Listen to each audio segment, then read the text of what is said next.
Master self-discipline, the Stoic way to take control of yourself. Stoicism. Motivation is a mood. Discipline is a skill.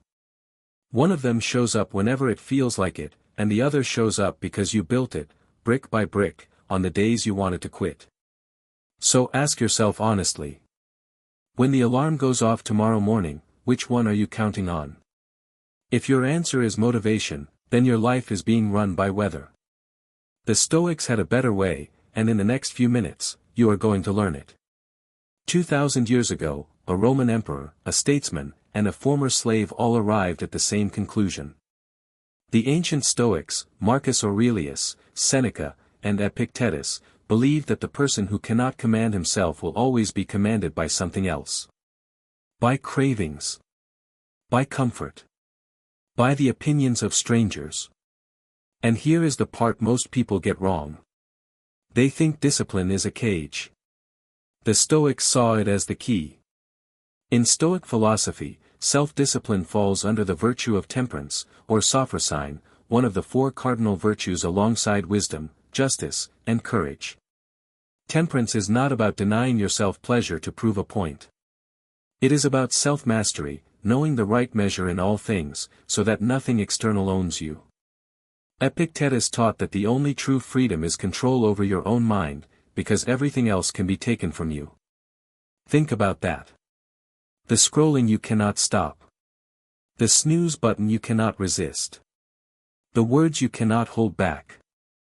Every one of those is a small master you serve. The Stoics understood that every time you obey an impulse you did not choose, you hand over a piece of your freedom. Discipline is simply the act of taking it back. So how do you build it? Through 7 pillars, each one a practice you can start today. The first pillar. Rule your first impulse. The Stoics called this the discipline of assent. Epictetus taught his students that between an impression and your response, there is a gap, and in that gap lives your power.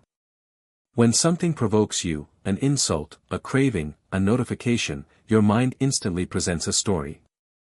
He disrespected me. I need this. I must check that. The undisciplined person swallows the story whole. The Stoic pauses and interrogates it.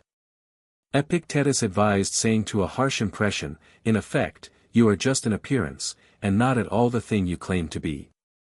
Here is your daily practice. When your phone buzzes during work, do not reach for it.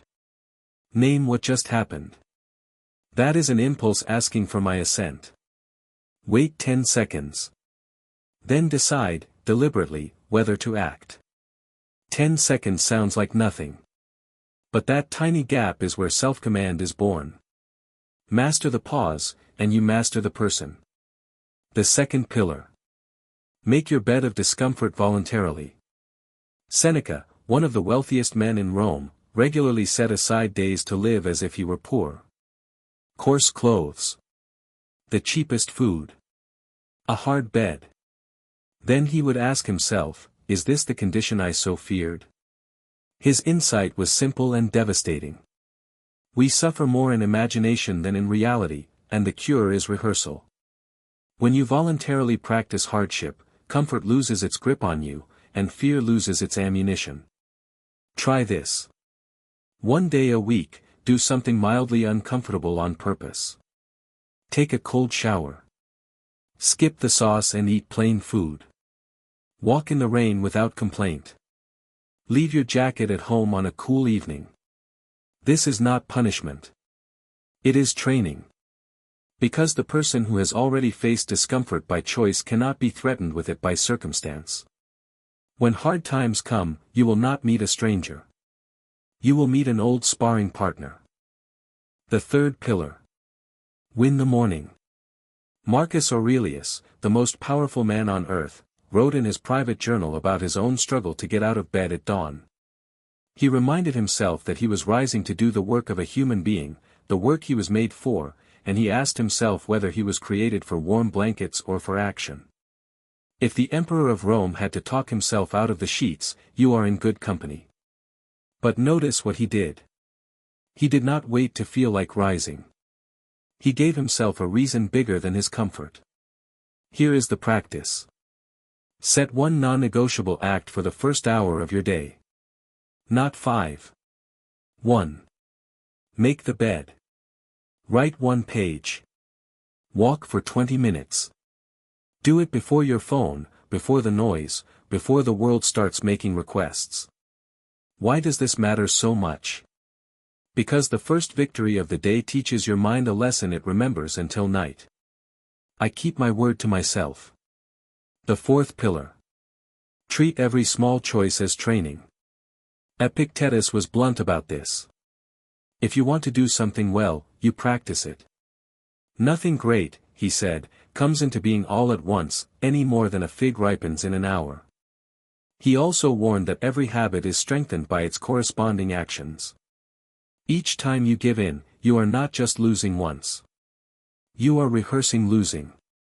And each time you hold the line, you are rehearsing strength. This changes how you see your ordinary day. The dessert you decline. The gossip you refuse to join. The email you answer instead of avoiding. None of these are trivial. They are repetitions in the gymnasium of character. So here is the shift. Stop asking, does this small thing matter? Start asking, who does this small thing make me? Choose one recurring moment, maybe the urge to check your phone at red lights, and turn it into deliberate practice. Win it daily. Watch what happens to everything else. The fifth pillar. Use obstacles as fuel. Marcus Aurelius wrote one of the most quoted ideas in all of Stoicism, that the impediment to action advances action, and what stands in the way becomes the way. He meant that a rational mind can convert any obstacle into material for practicing virtue. The rude coworker becomes your training in patience. The delayed flight becomes your training in calm. The failed project becomes your training in resilience. Nothing is wasted on the person who is trying to become better. Undisciplined people see obstacles as reasons to stop. Disciplined people see them as the workout itself. Try this today. The next time something goes wrong, ask one question before you complain. What is this an opportunity to practice? Stuck in traffic? Practice composure. Criticized unfairly? Practice self-control. Tired at the gym? Practice finishing anyway. The obstacle does not care how you feel about it. But you decide what it makes of you. The sixth pillar. Guard your attention like a fortress. Marcus Aurelius constantly pulled his own mind back from wandering, reminding himself to stop drifting and to concentrate on the task in front of him as if it were his last. Epictetus put the principle even more sharply. You become what you give your attention to. Now look at your day. How many hands are reaching for your focus? Feeds, headlines, notifications, other people's drama, arguments with strangers you will never meet. Every one of them is a thief at the gate, and most of us leave the gate wide open. Attention is the raw material of discipline. You cannot control yourself if you cannot even control what you are looking at. So build walls. Choose one block of 90 minutes each day where your phone sits in another room. One task. One screen. Nothing else. It will feel strange at first. That discomfort is the sound of you taking your mind back. The seventh pillar. Review each evening. Seneca ended his days with a practice he described openly. When the light was out and the house was quiet, he would examine his entire day and measure his deeds and words, hiding nothing from himself, passing nothing by. What did I do badly? What did I do well? What did I leave undone? This nightly audit is where discipline compounds, because a fault confessed to yourself tonight is a fault you can correct tomorrow. Notice the spirit of it. Seneca was not brutal with himself. He spoke to himself like a fair judge, not a tyrant. Here is your version. Before sleep, take 5 minutes. Ask 3 questions. Where did I break my own rules today? Where did I hold the line? What will I do differently tomorrow? Write one sentence for each. Do this for 30 days and something remarkable happens. You stop drifting through your life and start directing it. So here is the truth the Stoics carried through exile, plague, and empire. You do not rise to the level of your motivation. You fall to the level of your training.